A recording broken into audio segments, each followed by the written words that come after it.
Okay, before anything else, here's the standings update for this week. I'm not going to take the time right now to make a proper image for it, but we'll get back to that in future weeks. If you watched last week's videos, you probably already know who won and who lost, but here it is represented in a table. If you haven't watched them, definitely go back and check them out. Already a lot of fun techs and a lot of fun plays in just week 1 of this season. But we've got the standings pretty well sorted into quadrants right now, but of course there's still 7 weeks to go, so anything can happen. Any of these teams can move up or down. Let's jump right into the action for week 2, shall we? Okay, I'm recording earlier than usual because I just happen to have time right now. So the deadline for week 2 hasn't actually passed yet, and one of the sets still hasn't been played, but all the rest of them have. So I'm just going to go through these ones right now, even though I usually like to do it in one sitting. I'll figure out how to add the last one later when it's ready. So we're going to start off with what I think is the most interesting matchup of this week. Foraging Furrets versus the defending champion, Varsity Farmboys. On the one side, what looks like a kind of bootleg Wolf Glick team. We see the Politoed and the Gothitelle right here. On the other side, of course, I've already talked up this bulky pledge comboing, possible perish singing, healing for more bulk menace of a team on the Varsity Farmboys side. And we do see here they have the possible Archaludon Greninja combo with Water Shuriken to set up stamina. They have the possible Venusaur Greninja Pledge combo, setting up the Swamp to slow the opponent down. They didn't bring the Garchomps this time, which I guess makes sense because they're up against a mostly special attacking team on the other side. So they have the Blissey to deal with that. They have Comfey to help keep Archaludon and Blissey healthy. And then the Altaria is an interesting bring here. Of course, they are up against a rain team, and one thing Altaria can do is cancel weather with its Cloud9 ability, but I don't necessarily know what else is here to do. It is a Pokemon with a fairly interesting support move pool. Not a lot of stats, but a better move pool than you might think. So we'll see how it fits into their game plan here. On the Furret side, we once again have the Furret itself. I'm very curious about what that might do. And then the trio of Scrafty, Gothitelle, and Politoed that I think are a little more familiar to people who watch VGC YouTube. Definitely a possible Perish Trap mode here.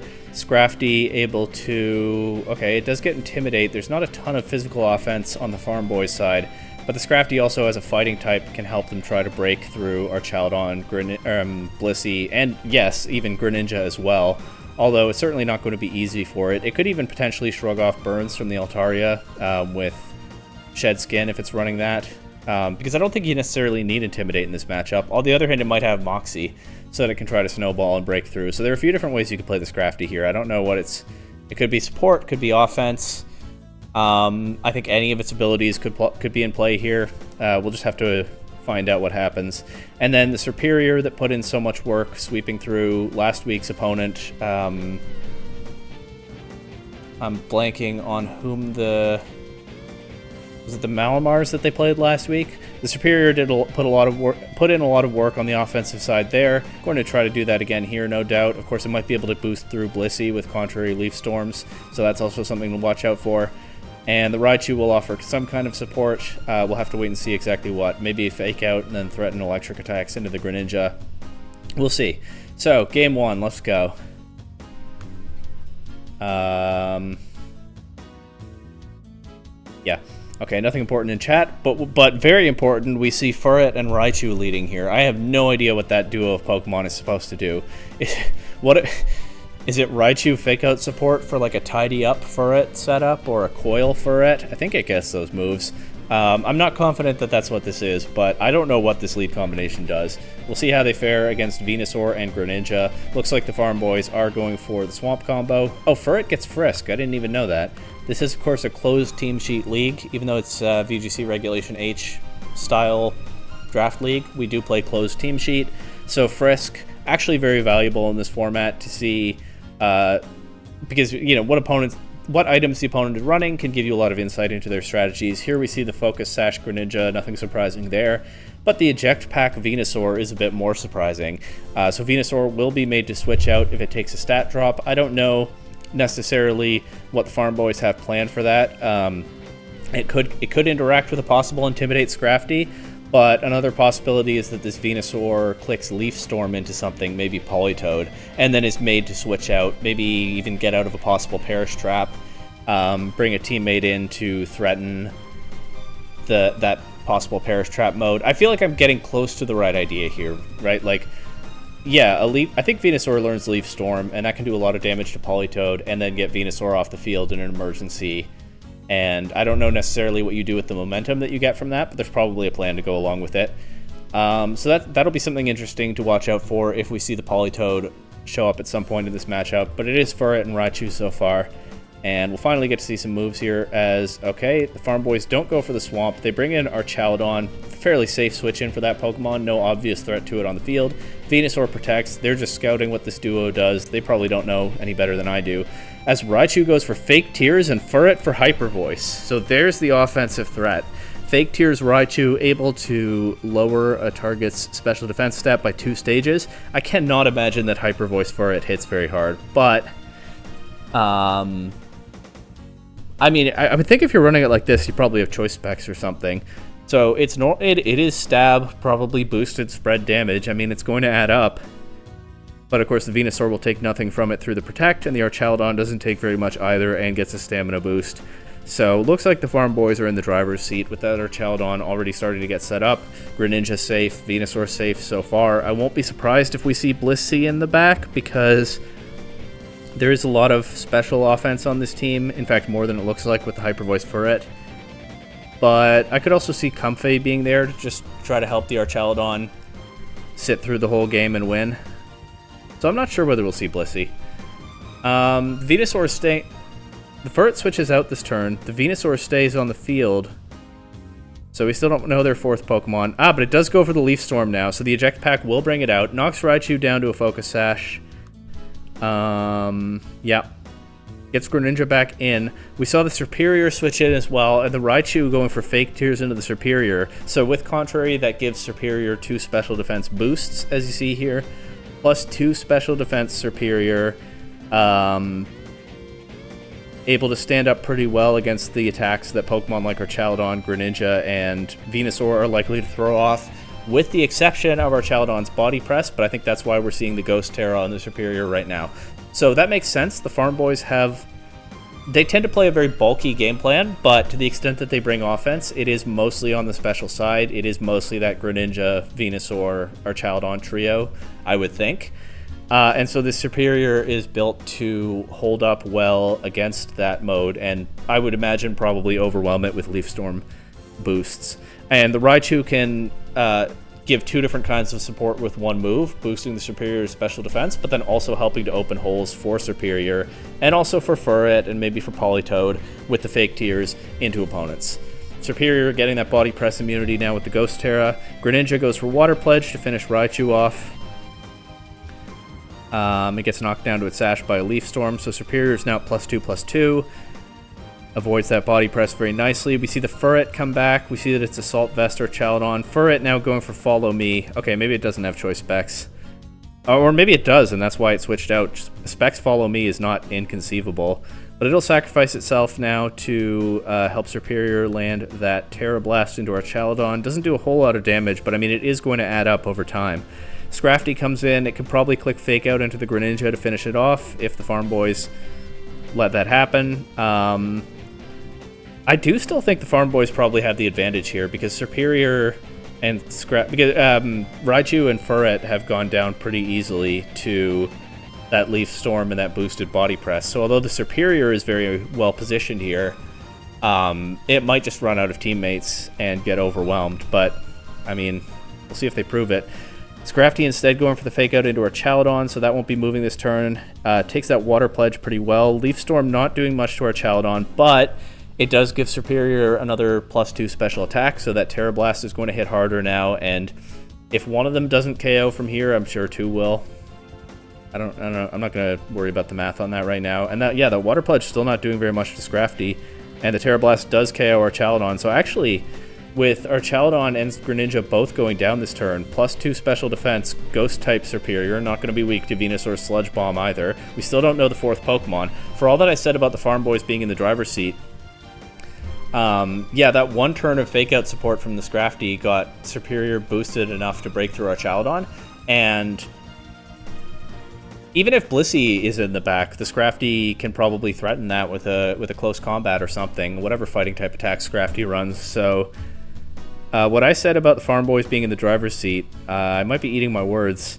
As we see the Blissey come in, I'm not sure that they can beat the Superior with the Scrafty supporting it with fighting attacks. Okay, it's Seraph Fairy Blissey, so the fighting attacks are not that valuable after all. Venusaur does take a Terra Blast. Oh, and it poisons Superior with a Sludge Bomb. That might be huge. Blissey surviving close combat with the Fairy Terra. The Farmboys might have dug their way out of a position that was starting to look bad. Superior being on a timer is pretty rough for the Furrets, especially with Venusaur able to protect there on the Leaf Storm.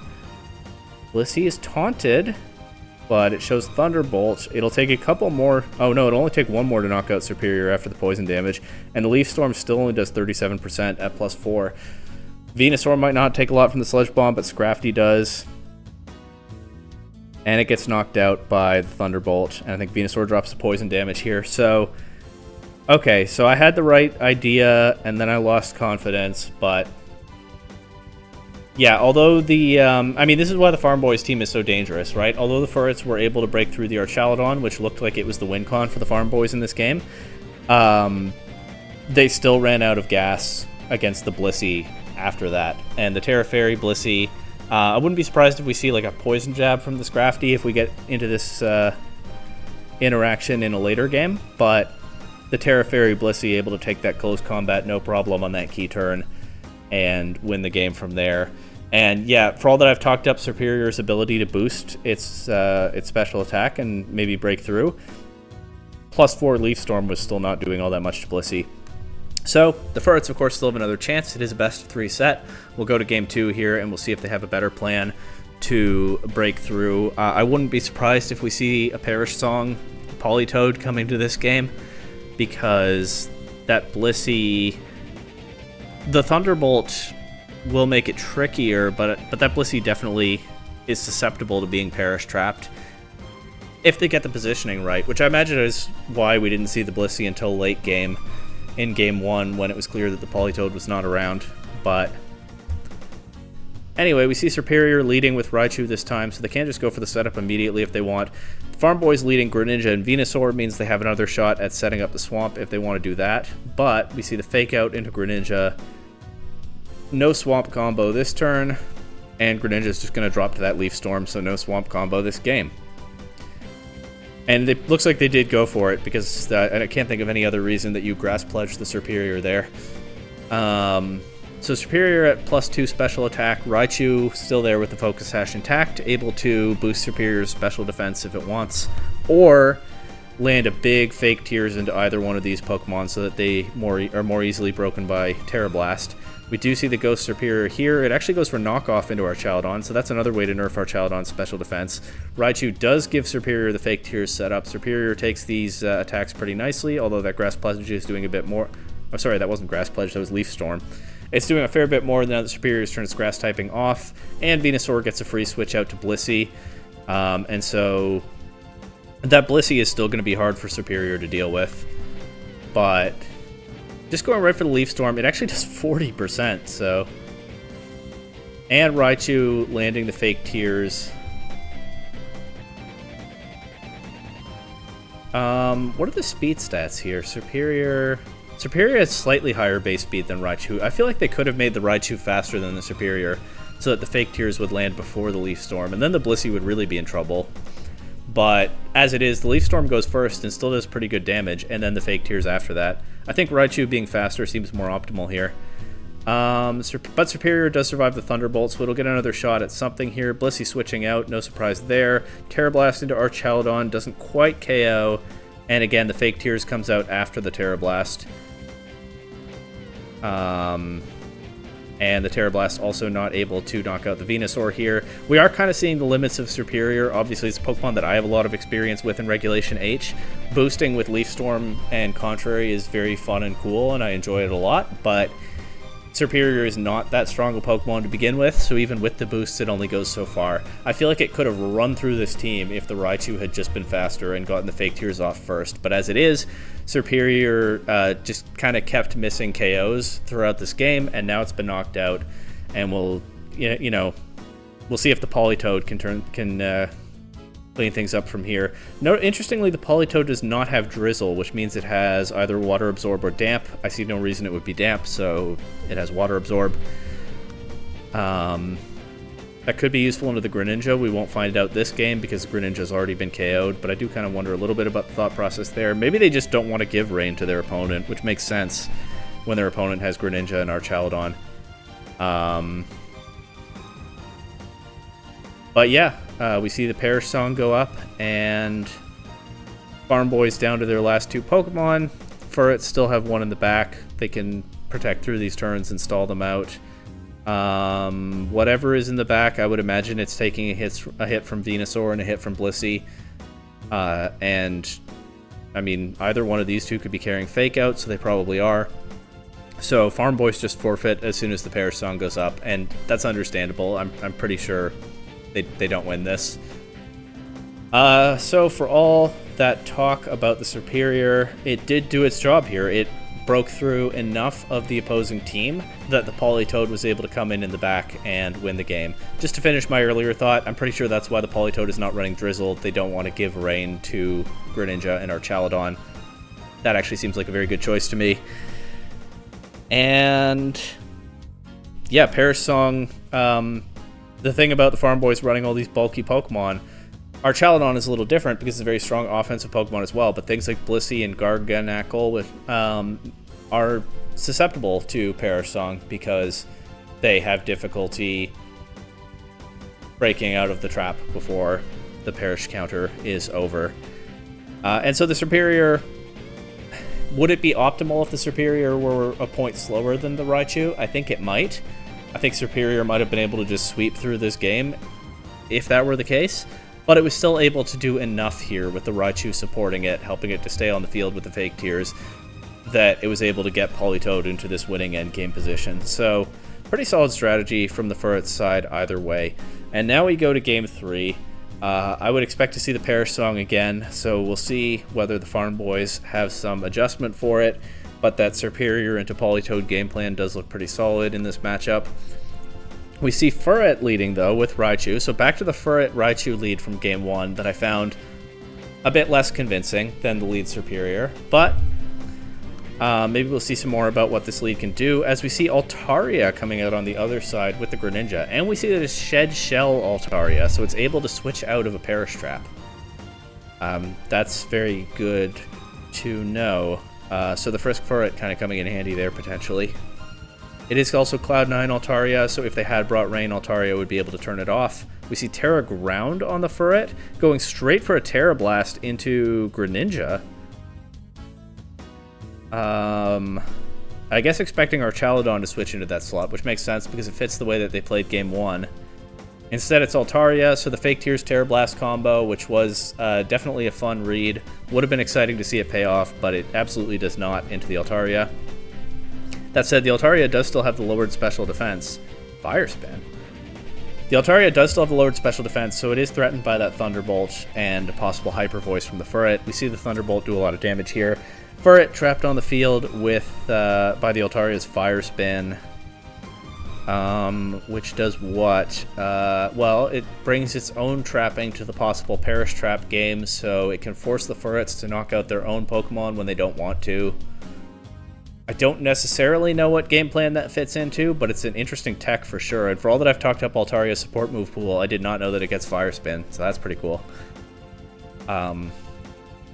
But yeah, even after avoiding the Ground Terra Blast, it still is threatened by at least the Raichu after the Fake Tears. I still think it's possible that the Furret is choiced, even though we saw it click Follow Me earlier, so it might be locked into Terra Blast, and if so, it's trapped on the field, not able to do a whole lot, because I wouldn't think that would do much damage to Blissey. It does click Terra Blast into Blissey. Raichu also now gets trapped by Fire Spin and takes an Ice Beam, okay. So a couple of attacks on this Blissey. Endeavor Raichu, that's cool.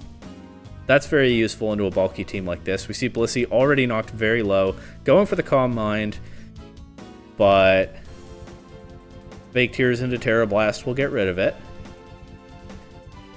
So yeah, I don't necessarily know the whole plan behind the Fire Spin Altaria, because even with both Raichu and Furret trapped on the field, they're still able to put in a lot of work. I mean, we didn't see the Endeavor Raichu before this game, so that's a fun surprise to pull out. But with that plus Fake Tears plus Terra Blast, they've already broken the Blissey, and if Serperior is in the back again, then the biggest obstacle to its sweeping is already off the board. And this Altaria is still on the field with -2 special defense. Able to be threatened by not a Thunderbolt anymore because Raichu just went down, but maybe a Ghost... Well, not a Ghost Terra Blast, actually, because the Furret's Terastallized. So the Serperior... The fact that the Furret is already Terastallized does make the Serperior's positioning a bit worse. That said, we see the Furret get off the field, so if it is choiced, it will be able to switch moves when it comes back. We see Politoed and Serperior. It is Water-absorbed Politoed. I think we pretty well knew that at this point. And for the first time in the set, the Serperior shows Dragon Pulse, so not depending only on Terra Blast for coverage, still able to hit these Dragon types on the other side without having Terastallized. Takes a lot of damage from that Ice Beam, but knocks out Greninja back. Our Chaldon taking that, Serperior freed from the Fire Spin, so it survives the turn. Our Chaldon taking that accuracy drop from the Muddy Water absolutely could matter to the final outcome of this game. But, yeah, the Raichu-Furret duo put in work against Blissey, this time able to get it onto the field in the early game instead of strictly in the late game like in Game 1, so it's already gone. Serperior able to knock out Greninja pretty easily. Altaria is at very low HP after taking that Dragon Pulse. Serperior is now positioned to finish it off. And then our Chaldon, I mean, it probably just loses to Perish Song. Yeah, that Dragon Pulse did not do much to Politoed. The Perish Song is up. Even if our Chaldon tries to fight its way through it, it could miss after that Muddy Water drop, but it doesn't matter. The Furrets still have 3 Pokemon. Our Chaldon is never breaking through in time. And so the Foraging Furrets have defeated the Varsity Farm Boys, winning 2 consecutive games with that late game Perish Song from the Politoed. Unable to break through this team when they didn't bring the Politoed in Game 1, but showing some really innovative offensive combos with the Raichu supporting both the Serperior and the Furret to get enough KOs to set them up for this winning endgame Perish Song position. Really great play from... I mean, both of these teams are great, but the Foraging Furrets really making a statement this week, I think. And establishing as a newcomer to this league that they're one of the teams to beat this season for sure. So it'll be very interesting to see how they play things out from there. And they're definitely not beating the secretly Wolf Glick in disguise allegations. We move on now to Florida Falinks versus Azure Bay Chatots. Did I just spend like 20 minutes on that first set? Well, I think it was worth it. Okay, on the Falinks side, we see... I almost didn't see this Tauros hidden behind the Metagross, but it is there. We see... I don't know what... Well, so the thing is, both of these are 2 of the teams in this league that are the most built around just like having a solid balance of well-rounded pieces. You know, your Fire, Water, Grass, Dragon, Steel, Fairy, Pokemon that have good stats, they're reasonably bulky, they're reasonably fast, they hit reasonably hard. Just like these are 2 kind of good stuff drafts is what I'm saying, and so I'm not really surprised by what we see in the matchup here, as we do see the Fairy, Dragon, Steel core come for the Falinks, along with the Tauros and the Fire-type Oricorio, all of it supported by the Electabuzz. I don't necessarily know their game plans, but they have a lot of different ways they can poke at the opposing team and try to break through. But actually, the Chatots have done something really interesting here because they have a lot of possible Dancer combos. They probably have Quiver Dance on the Volcarona. They might have it on the Lilligant as well. And then, of course, the Oricorio, having Dancer, is able to copy any dance move that's used in addition to its own move for the turn. So, let's say you have Volcarona and Oricorio on the field. You have both of them click Quiver Dance. Volcarona uses Quiver Dance, Oricorio uses Quiver Dance, and then Oricorio uses Quiver Dance again. Or maybe you want your Oricorio to attack, you click, say, Hurricane with it. Volcarona Quiver Dance, Oricorio Quiver Dance, Oricorio Hurricane. 3 moves in 1 turn. They also have Quaquaval, so I believe Aqua Step is also a dance move. Oricorio will copy that, and while it's not doing a lot of damage with a physical water-type attack, it does also get the Aqua Step speed boost. So I think a lot of dancing coming from the Chatots in this game. The Corviknight gives them some added bulk into Pokemon like Dragapult, Tauros, Metagross, Sylveon. So a lot of the Falinks team, it's just a good matchup piece here, I think, to help cover some weaknesses. And then they have possible support from the male Meowstic, like Fake Out, whatever other prankster moves it gets. I guess we'll see what they have in mind for it. But I've buried the lead here because we have an Oricorio versus Oricorio showdown this week. The Chatots built to take advantage of dance moves and have their Oricorio copy them and make multiple moves per turn, set up and do damage. Well, Dancer also works on the opponent's dance moves, so the Falinks Oricorio, if we see it come to these games, might also be able to do the same thing, taking advantage of the setup that the opponent gives to it, or discouraging the opponent from going for that setup in the first place. We jump into game 1 here, and we see Meowstic and Oricorio against Electabuzz and Metagross. Meowstic going for Fake Out into Electabuzz, and Oricorio just right for the Quiver Dance setup.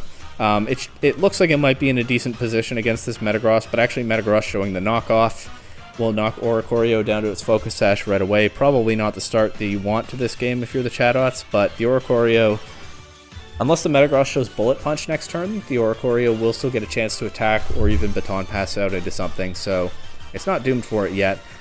Electabuzz clicking to follow me here, but the Metagross does show the Bullet Punch, as we don't find out what the Oricorio was going for. Volcarona comes in, scares Metagross out to Sylveon. I don't know what Sylveon necessarily does to this Volcarona, but the fact that it's switched in here makes me think that there's probably some game plan. But the Volcarona setting up the Quiver Dance immediately, establishing itself as a massive threat. There's not much actually on the Falinks team that I would want to throw at a boosted Volcarona. They may have some Tauros set to deal with it, or maybe the Dragapult, but we'll see what the Sylveon does first. Meowstic gets taunted, but just goes for Psychic into Electabuzz. Doesn't do very much damage, though. Electabuzz redirecting a Fiery Dance away from Sylveon, potentially. So Sylveon gets a chance to go for Calm Mind. So its plan is to set up alongside the Volcarona from the looks of it. We'll see the Dragapult come in here. As Sylveon just starts throwing off the Hyper Voice. Of course, it is resisted by Volcarona, and Volcarona has continued to boost itself. Volcarona also already faster than Dragapult, but Dragapult does get the light screen up. It'll give its team a little bit more staying power. And goes for a Draco Meteor, so it looks like it's a special Dragapult. With an Eject Pack, too. So back-to-back Eject Pack sets. But yeah, they're throwing a lot of strong attacks at the Volcarona, but they're just not the best attacks to break through a boosted Volcarona. And so that Pokemon does look like a tough matchup here for the Falinks until it drops to Stellar Psychic Fangs from Metagross. Okay, it tried to pick off the Sylveon with Fiery Dance there, and it left itself vulnerable on its unboosted physical defense side. Of course, I'm pretty sure Psychic Fangs is a contact move, so Metagross could have been burned by Flame Body there, but it wasn't. Meanwhile, though, the Corviknight is setting up on the physical side, so just as the Falinks have broken the Volcarona, they now have to potentially deal with the Corviknight as well. Knockoff will certainly help, taking away its leftovers, but Sylveon is finished off here, but there is the Dragapult that seems to have a special attacking set in the back. It goes for Protect, so we've seen Light Screen, Draco Meteor, Protect. If Reflect is its last move, then it only has Dragon coverage. And so this Corviknight still might be a problem for this team to break through with these last two Pokemon. As it goes for another Bulk Up, it probably has Roost as well. Okay, no, the Dragapult actually showing the Shadow Ball. That's a pretty funny Mirror Armor interaction with Dragapult taking the Shadow Ball special defense drop there, but it's not going to matter. The Dragapult does have coverage for the Corviknight, so only running Light Screen and not Reflect, probably thinking this is mostly a special attacking team. That's the more important screen to have here, and I guess their plan for the Volcarona setup was get Light Screen up and just try to overpower it, which worked out when the Metagross got in. And this Corviknight is being worn down. It does show Roost, but it definitely misses the passive recovery from its leftovers. But Shadow Ball and Psychic Fangs are still not doing all that much. Of course, the Corviknight could be crit, but so far it hasn't been, and it has knocked out Dragapult with a Power Trip. And it should be able to just heal back up here and break through Metagross. Ooh, okay, there's a crit actually, so that might make a difference, but what's the next move going to do, unless this also crits? Yeah, Corviknight takes that just fine, heals up, so the one crit wasn't enough. Even the Brick Break isn't doing much at this point, and Metagross drops to a boosted Power Trip. And so that was an interesting game plan by the Chatots there. They set the Volcarona up and made that a problem, and by the time the Falinks got rid of Volcarona, the Corviknight was setting up, and that was one problem too many. They weren't able to deal with both. So I'm not sure how they adjust for that in Game 2, but we're just going to jump in and see. As this time it's Quaquaval and Oricorio leading against Electabuzz and Dragapult. Dragapult going right for a Draco Meteor into Oricorio and missing, so Oricorio will more freely set up its Quiver Dance this time, taking no damage turn 1. Quaquaval takes a big Thunderbolt and clicks Coaching into Oricorio, so Oricorio now effectively has an Omni boost with the Quiver Dance and the Coaching, and I think we're probably going to see a Baton Pass here. Dragapult protecting, I guess scouting what's going to happen, but yeah, I did not think... I thought of the Aqua Step thing, which is okay, but not amazing. Kind of a niche interaction with Dancer there. But the Coaching Quaquaval is very interesting in combination with the Quiver Dance. And we do see the Baton Pass out to Corviknight, so that's an Omni-boosted Corviknight. It still takes a fair bit from Electabuzz's Thunderbolt, and Electabuzz has no damage on it yet. So Corviknight is definitely not in the clear. We see Dragapult just go right for a Draco Meteor. Probably one of two things going on there, either hedging for a Terra from the Corviknight, because I don't think we know its Terra type. It didn't Terrestrialize in Game 1, right? So it's possible it has a defensive Terra type to help it take the Thunderbolt, but that then would mean that it takes a lot from Draco Meteor. The other reason to possibly click Draco Meteor there is to get that Eject Pack switch out into the Sylveon, which we see here.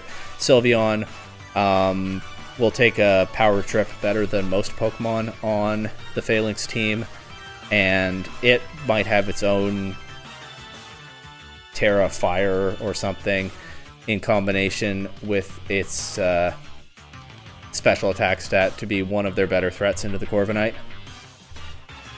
Corviknight going for the bulk up, boosting itself even further. Those Power Trips are going to do a lot of damage if it gets to use them, but... oh, it gets Coaching as well. But it's still taking a lot from that Thunderbolt. But it's faster than Electabuzz, so it can roost to now. And unless Sylveon has something really good to hit it with, the Falinks might be in trouble here. The Corviknight is at what now? +3 attack, +3 defense, +1 everything else? Yeah. And it can roost here probably pretty freely. Sylveon goes for the Terra Fire. Corviknight roosts. Electabuzz knocks out Quaquaval. Sylveon goes for the Terra Blast. It actually does a lot of damage. Corviknight now weak to both Thunderbolt and the Fire Terra Blast, so it'll get another chance to roost here, but... well, and I guess when it's roosting, it's not weak to the Thunderbolt. The damage is adding up. I'm not sure this Corviknight is out of the woods yet. Of course, the Lilligant could have... there are a few things the Lilligant could have to support the Corviknight here. It could have Sleep Powder, which of course will not work into a Vital Spirit Electabuzz, but even if you just get the Electabuzz to click Follow Me instead of Thunderbolt, that's helpful to the Chatots game plan at this point.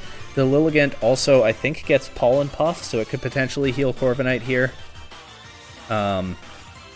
So the Corviknight in a little bit of a tough position against this Terra Fire Sylveon, but the Lilligant might be able to turn it around. We see Terra Electric from the Corviknight. Power Trip into Sylveon, no longer resisted. Sylveon drops.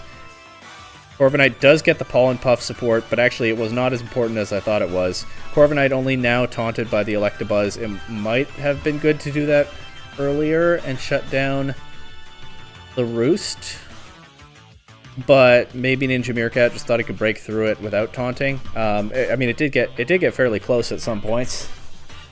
But the Corviknight won't be able to roost now. However, it does have that Pollen Puff support from the Lilligant. And that Power Trip just hits really hard after all these boosts. Corviknight kind of able to take the pressure off of itself at this point. The Oricorio has come in on the Falinks side and just gone for a Protect, but Power Trip will knock out Electabuzz. Oricorio avoids taking a nap, but I'm not sure how it's avoiding a Power Trip. That Draco Meteor does a fair bit. They go for the Fire-type Revelation Dance into Lilligant. Corviknight loses his healing, but I think that's too little too late as a Power Trip takes out Dragapult, and we see that it's Life Orb Oricorio on the Falinks side. No Focus Sash to even get it through one turn. Even if there were, the other side's Oricorio can probably finish it off. Corviknight takes that Revelation Dance. Again, not as well as you might hope. The Corviknight has pretty consistently taken more damage from special attacks than I thought it might after it got that boost. So that was a viable way to try to break through, but it's just not enough when the Corviknight is healing itself with Roost, when it had Lilligant support for a little while, and it's hitting so hard with these power trips. And we do see a Dancer activated by an opponent here. Because this Oricorio used Revelation Dance, this one now gets to for free. Does pretty good damage. And then it uses its own move for another Revelation Dance. Oricorio doubling up on the Revelation Dances there, knocking out the opposing Oricorio. And so in this Oricorio duel, we do have a clear winner this week. The Azurbe Chatots defeating the Florida Falinks with the setup Corviknight in both games, but with two very different game plans. The game 1 game plan might actually have been pretty similar. Their Oricorio was knocked out turn 2, I think. It used one Quiver Dance and then was knocked out, so it didn't get the opportunity to baton pass in that game. It might have tried the same thing again, but they still gave the Corviknight cover to set itself up by first setting up the Volcarona. And then in game 2, we see the potential of baton pass Corviknight with, baton pass Oricorio into Corviknight with the coaching also from the Quaquaval. Corviknight had an Omni boost before it ever clicked bulk up, and I mean, I talked up the kind of good stuffs draft that the Falinks have this season, but I do think it's a very strong style of team, and I think we'll see a lot of big plays from them in the coming weeks. But it did kind of mean that they didn't have any specific broken tool to handle this menace of a Corviknight once it got going. Their opponent went in on setting up one especially dangerous threat, or a couple of those in game 1, and there just wasn't enough power here to break through. Or at least that was how it turned out in this game. I wouldn't be surprised if they find a way to do it if there's a rematch, but we'll have to wait and see. Over now to Cryptic Cryogonals versus Alberta Arcanines. On the Cryogonals side, we see Crocodile, Klefki, Gyarados, Kilowattrel, Hisuian Arcanine, and Tauros. So, Crocodile able to spam Earthquake again with a couple of Flying-type partners, and that might well be strong into this Typhlosion, this Porygon Z, which isn't weak to Earthquake, but is just kind of frail, this Knuckle stack here. Definitely, much like how Crocodile got kind of close to breaking the Farmboys defensive core last week, this week I could see it denying any significant chance for the Arcanine's game plan to get set up, especially supported by the Klefki, which can offer screens or speed control, those kinds of things. It also can do a Discharge or a Disquake game plan with Kilowattrel. Kilowattrel can set up Tailwind for Crocodile, or it can click Discharge next to Crocodile. It can help cover for this Lapras, which is kind of a threat to Crocodile otherwise.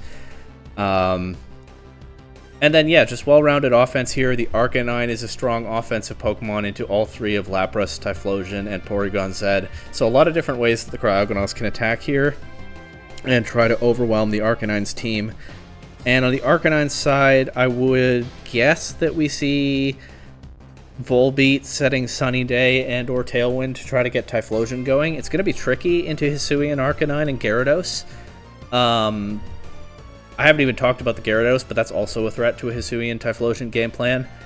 But that's the most obvious thing that I see for them to go for, and they can also support that with Smeargle.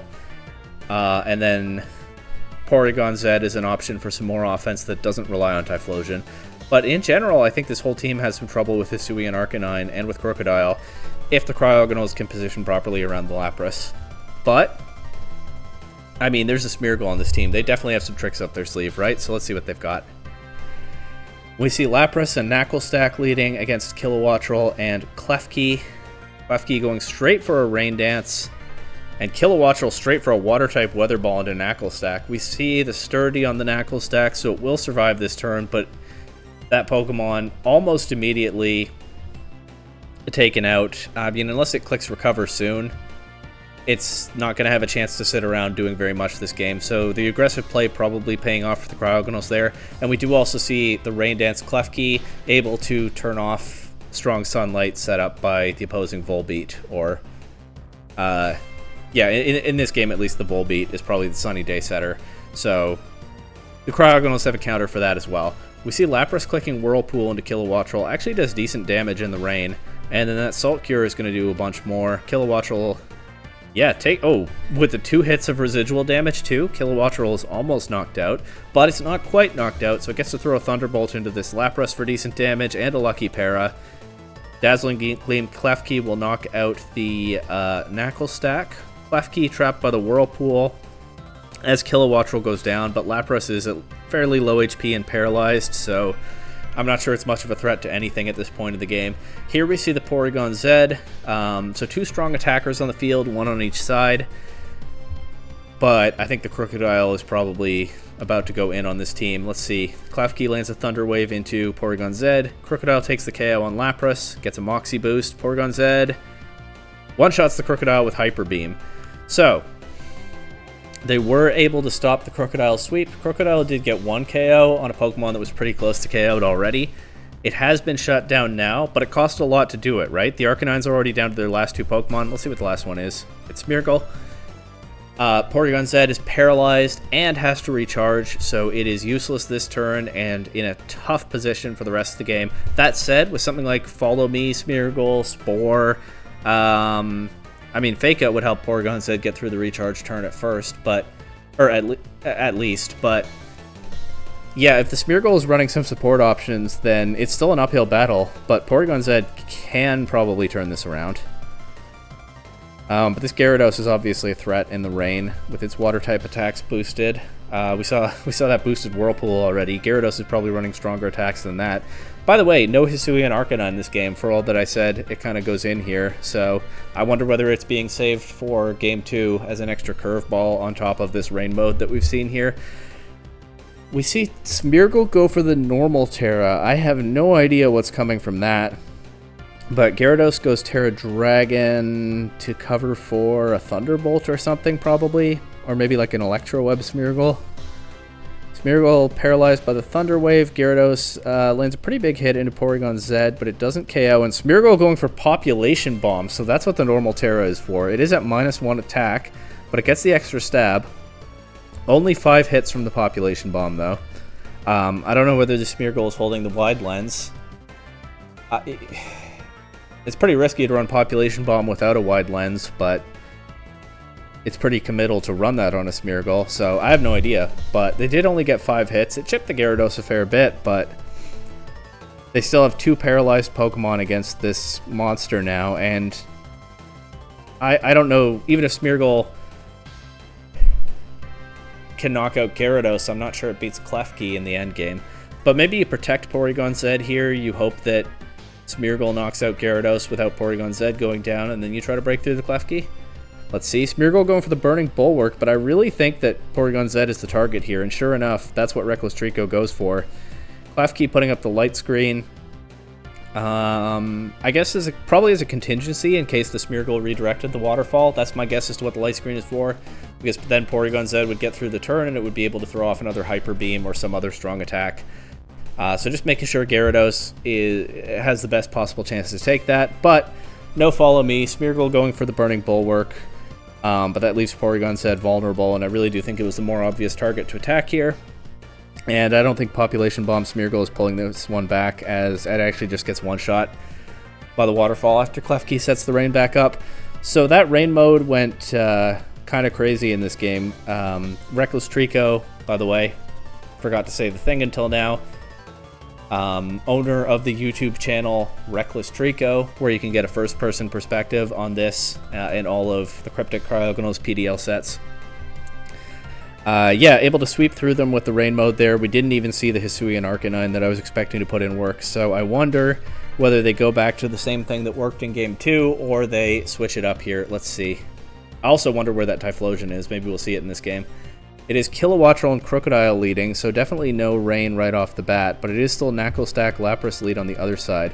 Crocodile goes for the Terra Electric, which is interesting. That'll obviously help. Okay.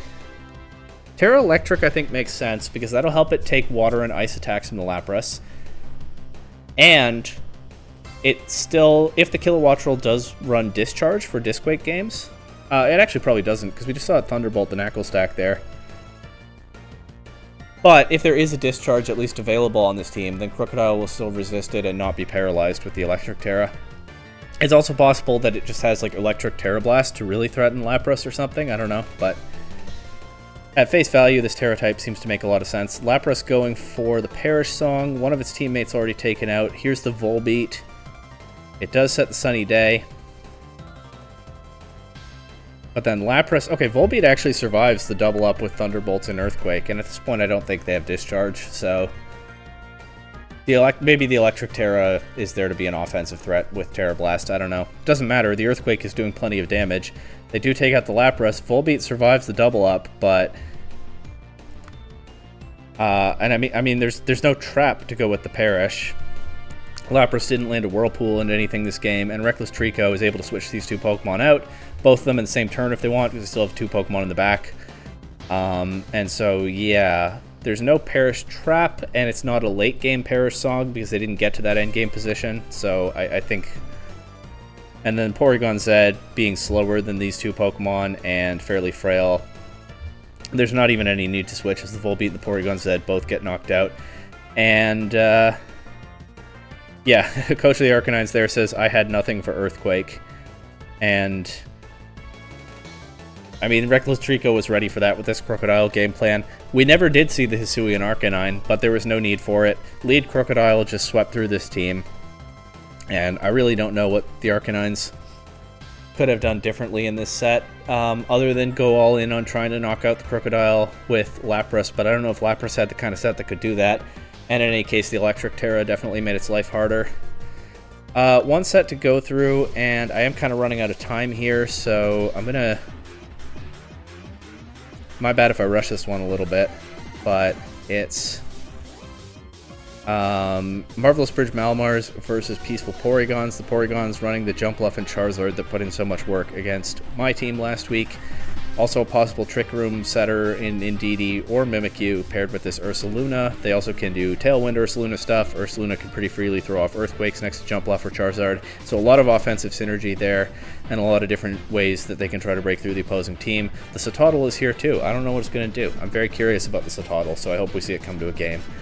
And then on the other side, probable Trick Room stuff with Slowking and Reuniclus. Pachirisu able to run Follow Me and help them set it up, but they also can set up a fast mode with Blaziken running Speed Boost, quickly becoming faster than anything. Hydreigon could have Tailwind. So both of these teams look... Well, I don't know that the Malamars have Tailwind. I'm not confident that they do. This definitely looks like a Tail Room team on the other side. This one could be a Tail Room team. A lot of different ways they could play the speed control game, and I'm sure they'll have each game planned for a bunch of different possibilities. We see Jumpluff and Indeedee leading against Hypno, Pokemon I didn't even talk about yet, and Hydreigon. Hydreigon able to immediately be an offensive threat to this Indeedee, but we could see something like a Terra Fighting to cover it. I know they didn't Terrasilize this turn because the turn's already started, but conceivably we could have seen such a thing, although I guess that then would be threatened by the Hypno. Jumpluff going straight for Tailwind, Indeedee throwing off a Dazzling Gleam. Doesn't quite knock out the Hydreigon, but does a lot of damage, and Indeedee does not take that much back from Draco Meteor, although we do see the white herb on the Hydreigon. Hypno setting up Reflect, maybe expecting to see the Ursaluna in the back, because there's no other significant physical attacker in this Porygon's lineup. Mimikyu can be a physical attacker, but it's not the scariest most of the time. But, yeah, going for Reflect instead of the light screen to cover what's immediately in front of it. Maybe worried about Ursaluna in the back, I don't know. Indeedee will finish off the Hydreigon here. Wouldn't say Hydreigon put in a ton of work. Or no, Jumpluff finishes off the Hydreigon actually, showing its own Dazzling Gleam. So that's an interesting tech by the Porygons there. As the Indeedee chips the Hypno with Shadow Ball. So a lot of coverage for the various dark, fighting, and psychic types that the Malamars are able to bring to this matchup. Makes a lot of sense as an offensive mode. Engineered to a specific matchup in a Draft League set. We see the Blaziken come in here. We see the Terra Poison on the Hypno. That's bold in front of male Indeedee. But it does take that Leaf Storm. But not the Expanding Force. Yeah, and Blaziken being on the field means the Expanding... There's reason to think the Expanding Force is coming out now, so that Terra Poison was pretty risky. And it doesn't pay off here, unfortunately, for the Malamars. They do have their screens. And the Blaziken is starting to set up its speed boosts. It's the last turn of Porygon's Tailwind, but Blaziken is protected. It doesn't try for the double protect, understandable. Jumpluff goes for the Sunny Day as Blaziken survives an Expanding Force, and we see it activate a weakness policy, so that's now +1 speed, +2 attack, +2 speed after this turn, and Follow Me support from Pachirisu. But it goes for Flare Blitz, so it'll knock out Indeedee, but it'll also knock itself out with the recoil. Pachirisu chipping the Jumpluff with a Super Fang is kind of a nice tech, but it's just going to get blasted into the Shadow Realm by this Charizard now. Actually, Charizard missing the Heat Wave, but not taking very much from the Volt Switch. It'll survive another of those. And now the Pachirisu gets cooked, even through the light screen, by that Solar Power boosted single target Heat Wave. Porygons take game 1, we go to game 2, and we see Mimikyu leading with Chatotl. Yippee! It's time for the Chatotl. Let's see. Against Pachirisu and Reuniclus. So, Malamars went up against a fast mode last game, got kind of overwhelmed by the coverage options from the Indeedee and the Jumpluff. Probably looking to set up Trick Room this game. And Reuniclus, one of the stars of my team last season, is a good Pokemon to do it. But I could see Mimikyu here reversing a Trick Room or turning it around on them somehow. But the Pachirisu is going to help make Reuniclus' job easier, as we do see the Follow Me. Mimikyu going straight for a Swords Dance, so wants to show me that it really is a threatening physical attacker. I did say that it can be sometimes, and Swords Dance is the kind of situation that I had in mind, with the disguise still intact too. As the Chatotl goes for a Yawn into Pachirisu. Is Chatotl bulky? I mean, with an Eviolite it might well be. It looks like it could be. It's just a little round creature, but anyway, that Pachirisu is now unable to just sit there spamming Follow Me. But it does stay on the field turn 2, as Reuniclus also takes a Yawn. Pachirisu Volt Switches out, so it's no longer drowsy, but yeah. The Follow Me, not a safe option when Pachirisu is going to fall asleep at the end of the turn, and so Robbie now able to land a Yawn into Reuniclus, and that will help a lot in stalling out these Trick Room turns. That said, Bryce doubling down on the Psychic-type offense with the Slowking, so sure, Reuniclus might want to switch out now, but Slowking is still able to threaten the opponents, similarly to how Reuniclus can, except not really, because it goes down to Mimikyu's Shadow Claw. Trying to pick off... Well, no, not trying to pick off the Pachirisu. He would have known it would switch out. But I guess Shadow Claw pretty safely catching anything in the back except the Hydreigon. And it's probably not Hydreigon with what you've seen of this game plan so far with this Trick Room mode. So now Blaziken is stuck coming onto the field. With, of course, it's going to start setting up speed boosts while it's still in Trick Room. And Reuniclus has to get out of there for Pachirisu. So you can probably keep Blaziken alive and stall out your own Trick Room turns, but it's awkward for sure. That Shadow Sneak does a little bit less than half to Pachirisu, which is potentially good news, but of course we've also seen the Shadow Claw. I'm not making that up, right? Yeah, the Mimikyu also has a Shadow Claw, so it can knock out Pachirisu at once. Plus, we see the Pachirisu is carrying Bright Powder. That's always funny. Follow Me plus Bright Powder is... I mean, that actually can flip a game right there in the right circumstances. Chatotl showing the knockoff, getting rid of Pachirisu's item and chipping it a little bit more so that now it will drop to another Shadow Sneak. Blaziken protected last turn, so Mimikyu gets a chance to attack it now before the Trick Room wears off and Blaziken can get going with his speed boosts, but it actually just picks up the Pachirisu because of the Follow Me. Right. Confused myself there. They did click Follow Me. So Blaziken still at 100%, able to protect through this last turn of Trick Room. Reuniclus taking a lot from the Shadow Sneak, but not knocked out, and able to KO Mimikyu. But still a couple Pokemon we haven't seen yet on the other side. The Jumpluff comes in, maybe trying to set up, well, it could be Tailwind or Sunny Day for something in the back, maybe like Charizard. But just going to get one-shot by this Flare Blitz. Chatotl lands a Yawn into Blaziken, but drops to an Expanding Force, and Robbie suddenly only has one Pokemon left. It is Charizard. No Tailwind. No Sunny Day. No Protect. Maybe it's choiced. Did we see... I can't remember whether we saw anything in Game 1. I don't think I noticed any Life Orb damage or anything like that, but maybe I just missed it. But the Charizard... I mean, I think you go for Protect there if you have it, because then the Blaziken's going to fall asleep, so... It could be choiced. I think that's fairly likely here, and it just drops to a Rock Slide from this Blaziken. So, I said that the Blaziken was awkwardly positioned coming in while Trick Room was still up, but with a couple of Protects and some Follow Me support, it was able to get through those turns just fine. And then, sure, the Mimikyu was kind of scary in the early game with that Swords Dance, and the Chatots was disruptive with the Yawn, but once Blaziken got going, this team kind of just melted. And I think Robbie might be better off in Game 3 bringing more of the heavy offense kind of stuff from Game 1 with the Indeedee and the Charizard. Not necessarily the same Pokemon, but a game plan more like that. But we'll see what happens as we go to Game 3 here. It is Charizard leading this time with Jumpluff against Hypno and Reuniclus. And they just go straight for Sunny Day and Heat Wave. Reuniclus gets knocked out. Hypno dodges, but it sets up that light screen a little too late, and the Trick Room that I think might have been coming from the Reuniclus, not a chance. Reuniclus just melts to that Heat Wave. So, just as I said, Robbie going straight for the heavy offense in Game 3, and so far it's paying off, but now the Blaziken is here. We've seen the Rock Slide. We know it can protect and get its first speed boost. Of course, the Jumpluff can set Tailwind here, so... And the Charizard goes Terra Fire. That Heat Wave is going to do even more damage to everything, and it'll only have a single weakness to Rock. Hypno with the Poison Terra Blast and Jumpluff doesn't KO, and Jumpluff has already set up the Tailwind.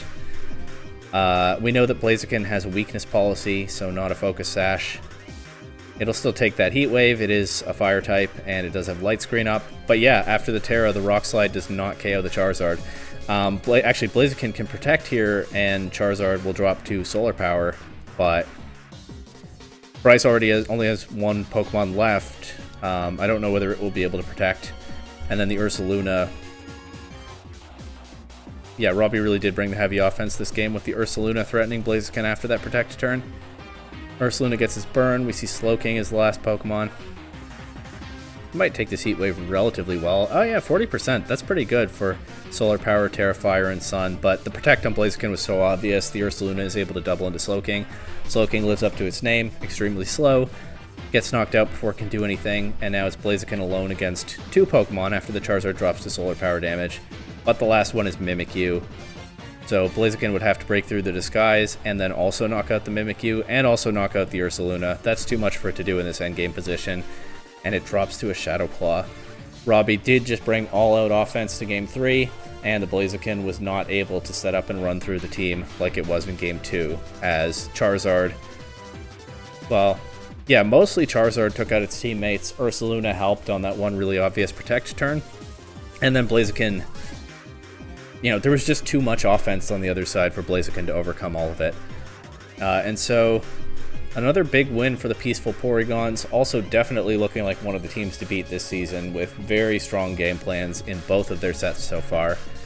And that's the end of this recording session because the last set between Liberty Garden Garchomps and the Drowsy Torkoals has not been played yet, but I mean, I guess I'll probably just delay the video if I have to, but hopefully I'll get a chance to watch that one soon and get this one out promptly, but we'll see. Okay, just gonna do this one at night, I think, and try to do it quietly. Holding the microphone in my hand, hopefully that doesn't come out too weird. But we do now have the Liberty Garden Garchomps versus the Drowsy Torkoals. On the Garchomps side, the Sandcore from last week. Skarmory is here this time, so that's interesting. It might help them deal with Lycanroc, maybe even Noivern. Still don't know what the Duosion does. On the Torkoals side. What do I see here? We're going to have a Weather War, because I brought Sun with Torkoal. Hisui and Lilligant is, of course, an offensive threat into the likes of Tyranitar and Excadrill, although that depends a lot on the speed control battle, which is mostly weather-based, although both these teams probably have Tailwind. I assume Skarmory gets Tailwind, I don't know for sure. Actually, it's dual weather on the Torkoals side, as they also have Alolan Vulpix with Glaceon. That's interesting because having two weather setters is obviously better than one when you're in a weather war. They have more opportunities to control the weather, but at the same time, It's a little weird, a little unusual when those two weather setters are running different weathers. It probably means they have a little more pressure on them to get their positioning right, basically. The Lycanroc. It gets some moves that offensively threaten Tyranitar and Excadrill. Probably doesn't match up so well into Garchomp, but maybe it has a surprise. And then, yeah, both teams look like they have Tailwind. We have the Noivern potentially setting Tailwind on this side. Also a Dragon type that's faster than Garchomp, so there's an offensive check to it there. But yeah, these three weather setters with three different weathers, this is going to be interesting for sure. We see Torkoal and Lilligant right off the bat against Garchomp and Skarmory, so the Torkoals setting one of their two weathers immediately, probably the Tyranitar in the back for the Garchomps. I definitely do wonder whether the Vulpix will be showing up in this game and they'll just try to go back and forth between their two weathers while always denying the sand. In any case, Terra flying on the Skarmory immediately turns off a lot of its resistances, but also turns off its fire weakness. But I feel like flying is an offensive Terra type, and I have trouble believing in Skarmory as an offensive Pokemon, so I'm not really sure what's going to happen here.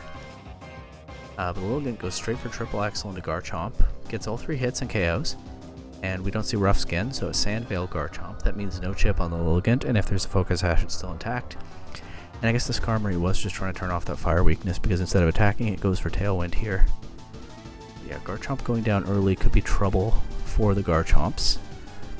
Probably bad news for the Garchomps when Garchomp goes down, and they also do lose Skarmory this turn, so really, they accomplish nothing by committing their Terra there.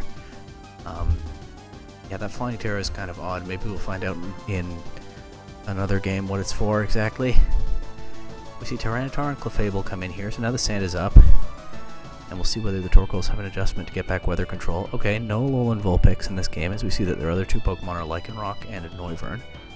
Noivern is probably pretty expendable here. They'd probably switch it in just to sack it, but Lycanroc legitimately could be an offensive threat into Tyranitar, or alternatively, since the Garchomps have already used their Terra, the Hisui and Lilligant could come in and threaten Tyranitar. That said, the Clefable actually matches up pretty well into the Lilligant, at least on paper. At the very least, it can threaten Follow Me. Maybe it gets put to sleep with a Sleep Powder, but it can at least buy time for Tyranitar to do some damage back. And even if Lilligant does have a Focus Sash that's still intact, that's not going to matter after the Sand Chip. So definitely a dynamic position with a few different ways it can go, but we do have the Torkoal and the Lycanroc switching in here. The Noivern and the Lycanroc, and the Specs Noivern reveals that it's Assault Vest Tyranitar. That means it can't protect in front of Lilligant, but again it does have the Clefable to potentially give it some cover. But no, because it's Specs Clefable, so it could still lock itself into Follow Me. It just doesn't seem very likely, so actually a lot of what I just said about this position doesn't really apply if this Clefable doesn't have Follow Me, and I think that Hisui and Lilligant, knowing that Tyranitar can't use Protect, is in a very strong position when it comes back in, especially since it will have weather control on its side again. That Moonblast does a lot to the Lycanroc, but I think these two Pokemon are expendable, while Panda tries to win this with Lilligant and Torkoal, although as I say that, the Lycanroc reveals close combat, which I kind of figured it probably had, and knocks out Tyranitar. The Clefable will KO Lycanroc back, but I don't think Clefable is beating Lilligant and Torkoal in this endgame, so this one should go to the Drowsy Torkoals. The Terrifier Torkoal and the After You Eruption tech to clean it up. So pretty solid game there, establishing their weather right away, getting a couple of KOs. It feels kind of lucky that they got all three Triple Axle hits. I feel like I see that fail to get all three hits more often than not. I don't actually know the numbers off the top of my head. But yeah, they got those quick KOs early on, and then were able to pivot, attack their other two Pokemon, get their weather back up, and clean it up. So very solid game there, and we'll see now how the Liberty Garden Garchomps adjust in Game 2. I hope you're enjoying this very different voiceover style here, but if I do the normal way, I'm going to wake some people up in the middle of the night who are not going to be happy about that. Anyway. Okay. Now we see the Vulpix and the Glaceon, so they're establishing the weather right away, but it's the other weather this time. And I am once again wondering whether they brought both to the same game. Maybe that's a silly idea that I should let go. Although, the Duosion suggests there might be a Trick Room mode coming, so the Torkoal in the back actually could be very strong in this game. Glaceon just rips a Blizzard immediately, does some decent chip, and Vulpix goes next and sets up Aurora Veil, so Glaceon would be pretty well positioned here, but the Specs Clefable just crits it with the Flamethrower, so much for Glaceon. Duosion is not setting Trick Room, but going straight for Calm Mind. Slowest Pokemon on the field, and it's already taken almost 50%, so a little bit risky, but we'll see how it goes. We do see the Hisuian Lilligant here, so it might be the Torkoal in the back. In any case, Lilligant is going to throw off a powerful Leaf Blade, knock out Clefable, and then gets straight knocked out by the +1 Duosion through the Aurora Veil. Not much help there. Lilligant fairly frail and weak to Psychic. And we now see that the Lilligant does not have a Focus Sash, so that's good for Silver to know in a potential Game 3.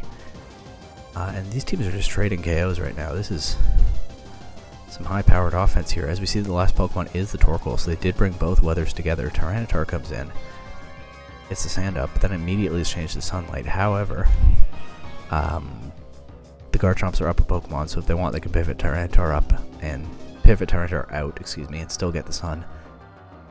Wow, I can't speak right now. Still get the sand back up in the end game, and that might be worth doing because Tyranitar, I would say, kind of looks like it kind of feasts on these two Pokemon, right? Even with the Aurora Veil up. Torkoal goes for the Terra Fire. Probably needed to do big damage to have a chance of staying in this, but also this implies to me that it's going for a Fire type attack, which I just don't find very convincing into this Assault Vest Tyranitar. It implies that it might not have a Solar Beam or Earth Power or even Scorching Sands. That said, Tyranitar's Rock Slide doesn't do too much to the physically bulky Torkoal through the Aurora Veil, and we actually see it activate a weakness policy here, so Torkoal potentially about to do a lot of damage. Vulpix going for Icy Wind, chips these Pokemon down a little bit. Is it possible for Torkoal to be faster than these guys after? It might be faster than Duosion, probably not Tyranitar, after the Icy Wind drops. But Duosion, well, we got our answer. Duosion's still faster than Torkoal. Torkoal, one of the slowest Pokemon in the game, so this kind of speed control is difficult to pull off for it. And unfortunately, we don't get to see that Terra Fire weakness policy damage as it just gets knocked out with a Psychic. And I think they'll clean up Vulpix pretty easily here.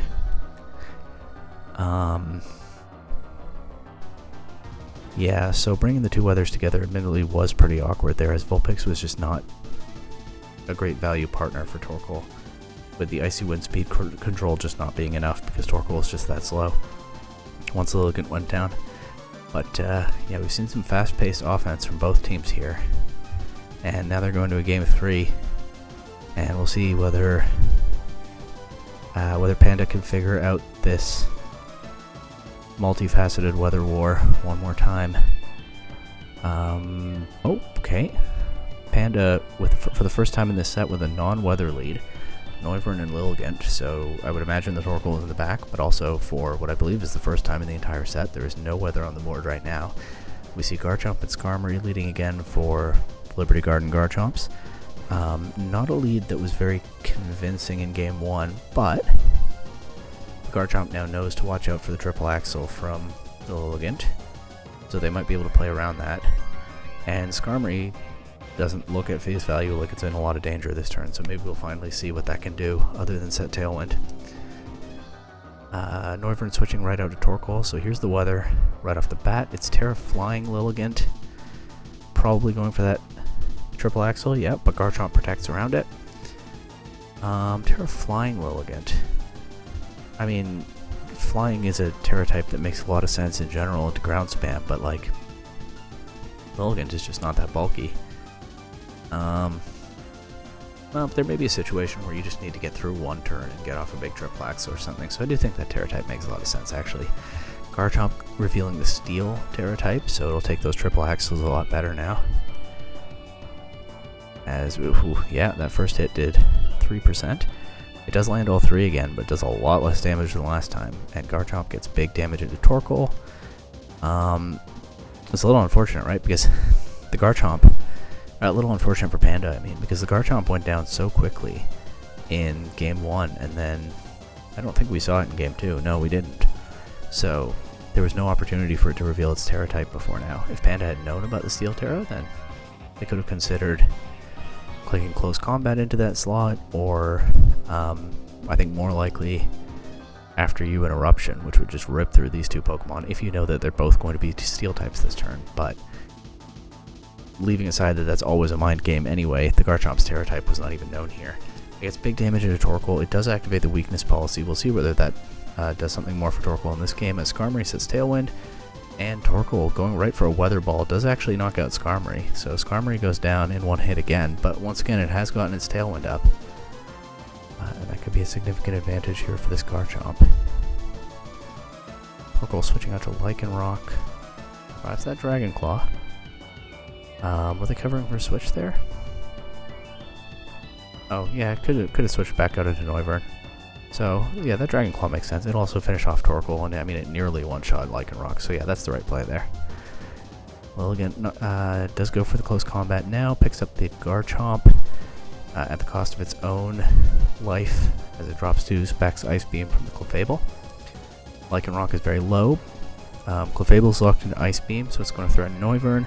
Torkoal's also very low, so tricky position for Panda, but the Noivern does come in here. Yeah, Panda has already terrestrialized as well. But Noivern, still the fastest Pokemon, even with the Tailwind on the other side, as these are two very slow Pokemon. Well, I don't know if Clefable's very slow, but it's a slow Pokemon. On the Garchomp side, so Noivern's still the fastest. Lands an Air Slash into Clefable, maybe it gets the flinch. Lycanroc going for Close Combat into Duosion. Is that predicting a switch out to... No, there's no switch. These are their last two Pokemon, so... I mean, my best guess is that's just a misclick, but... Yeah, Duosion actually still takes a fair bit of damage from that, but not enough, as it'll knock out Lycanroc here. Torkoal, once again, is going to have difficulty with being the slowest Pokemon on the field, especially when it's already at such low HP. And I just don't see Noivern cleaning this one up. Even if it gets a million flinches into Clefable, it's going to take a lot of damage from Duosion's attacks. In any case, double protect here. That does kill the last turn of the Tailwind, but Torkoal will still be the slowest Pokemon on the field. And the sun is gone. Unfortunate timing there for Panda. Air Slash did a lot of damage, so one flinch would have potentially removed Clefable from the game, but they don't get it. And both of these Pokemon will drop here to the Ice Beam and the Psychic. So, I feel like I'm a little bit sleepy and a little bit focused on being quiet to do proper analysis here, but yeah, the Garchomp Terra type only being revealed in Game 3. Obviously the Garchomp really didn't get a chance to put in work in the rest of the set, but that meant that it was ready to surprise Panda when Silver needed it in this game. And yeah, the speed control options just didn't really work out for Panda in this one, so the Torkoal had difficulty getting going when it needed to as well, and in the end, Liberty Guard and Garchomps overwhelm the drowsy Torkoals and take the win. And that is the end of PDL Week 2. Quick content note, no PDL videos next week. The league has decided to take the week of Christmas off, which honestly is just as well for me. I'll be back at home for Week 3. Potentially able to play. I'll talk about it with Spooky. We'll see. But yeah, no videos next week for the PDL. I'll still have other things. No PDL videos next week. Week 3 will be the week after that. So, see you in January.